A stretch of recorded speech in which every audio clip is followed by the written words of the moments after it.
həccin mənfəəti var müsəlmanlara. Həccin mənfəəti barəsində alimlər 4 dənə mənfəət deyiblər.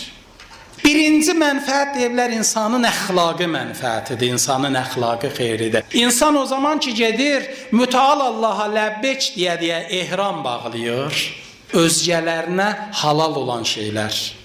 Bu özü könüllü olaraq özünə haramlaşdırır.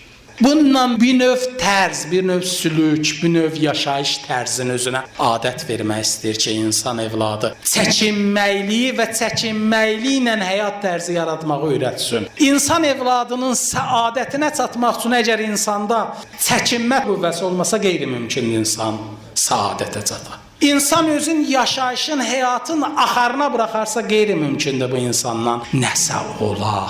Bir insan əgər istəyir mükəmməl bir insan ola, birinci şey ki özündə qurmalıdır, nədənsə çəkinməyi başarmalıdır. Yoxsa hər bir rast gəldiyin əgər zülmətinə, günahına, məsiyyətinə bulanacaqsansa, sadəcə günah qabağa çıxmayanda günah eləməyəcəksənsə, sən böyük bir hünər eləməyibsən. Bu səni, məni tərbiyə eləməyəcək. O zaman insan tərbiyələşir ki, günah qabağına çıxır, bu günaha bulanmır, ondan bir mərtəbə tərəqqi eləyir əxlaqi cəhətdən, şəxsiyyəti dürğünü mənəvi cəhətdən. Deyiblər, insan orada halalları özünə haramlaşdırmaqla, ən adi misalı vuram, cüzyə baxmaq nədir ki, insan onu eləməməyi özünə təmrin edir. İnsan orada ehram bağlayandan sonra ən adi bir həşərəni öldürməməyi özünə adət verir bu insanın əxlaqında yenilik. İnsan orada ehram bağlamaqla hamını bircə eyni vəziyyətdə görür. Bir an bu görüntü qiyamət görüntüsündən bir səhnədir. Yadına sala bilir o anı ki bir gün olacaq. Bir dənə şeyi pur sədası altında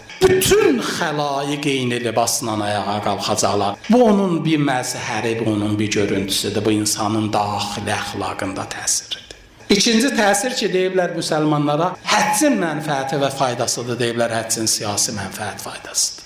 O da bundan ibarətdir. Bir il insanlar hər öz məmləkətində öz həyat tərzinə, öz müşkillərinə, öz problemlərinə, öz sıxıntılarına, bəzən təcavüzlərə, ərazi təcavüzlərinə, böhranlarla üzbəyiş olurlar, amma xəbərsiz.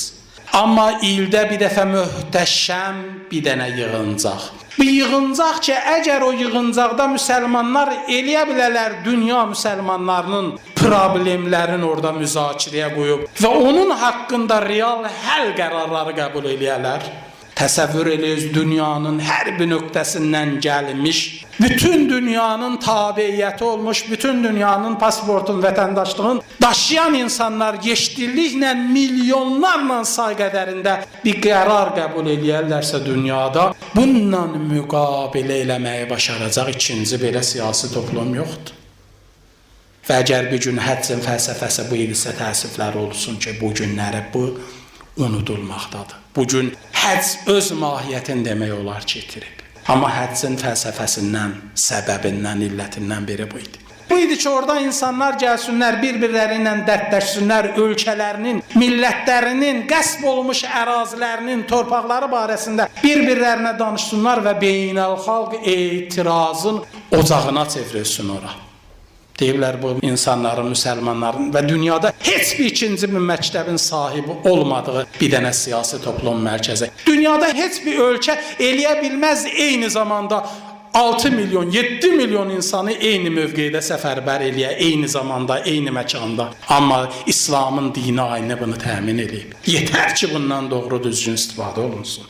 Üçüncü faydası ki, deyiblər, həccin barəsində var, müsəlmanlara mənfəətidir. Quran deyir, gəlsinlər, o mənfəətlərin görsünlər. Deyiblər, bu mədəniyyət və kültür mənfəətidir.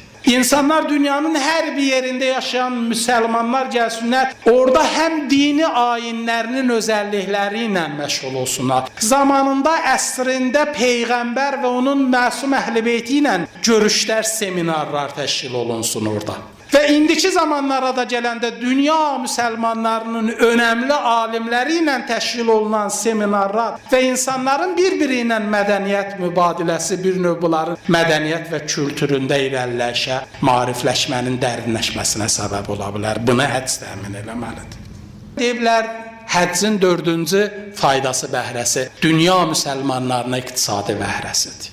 Bundan ibarət ki, dünya müsəlmanları orada yığışan, müsəlman ölkələrində istehsal olunan sərvətlərdən xəbərdar olsunlar, istehsal olunan əmtədən xəbərdar olsunlar və orada həccin əmalından sonra müsəlmanlar öz istehsallarından ibarət sərgilər təşkil versin və bu müsəlmanlar arası iqtisadın möhkəmlənməsinə səbəb və bais olsun. Həccin əhəmiyyəti İslamda böyükdür. Bu sadalananlar o faydalardır ki, alimlər düşündükləri qədər, zənn etdikləri qədər bəyan ediblər. Hamısından mühümmi insan ilahi kursa getməsidir. İlahi kurs daima Allah nəzərində böyük olub. Peyğəmbərlər ilahi kursda hüzuru olub, gediblər. Bir zaman, bir müddət. Musalar 40 gün kursa gediblər. 40 gün gedib ilahi ayinlərin xüsusi icrasından sonra bir cür o 40 günü yaşayıb ki, bu həyat tərzin bir ömrə sirayət versin. Məkkənin, həccin ən böyük faydası da elə bundan ibarətdir. İnsan getsin. Dünyanın hər bir yerindən gələn inanclı insanların Allah huzurunda təzərrüün, Allah huzurunda razı niyazın, mütəal Allahın əmr etdikləri, Allahın ayinlərinin icrasında zəhmət çəkən peyğəmbərlərinin qoyub getdiyi nişanələri görsün və ondan bəhrələnsin. İnam üstünə inam, iman üstünə iman artsın. Allah'ın verrəm əzəmətinə, böyüklüyünə, izzətinə cümləmizi əhli təqva və din və həcc və ziyarət qərar versin.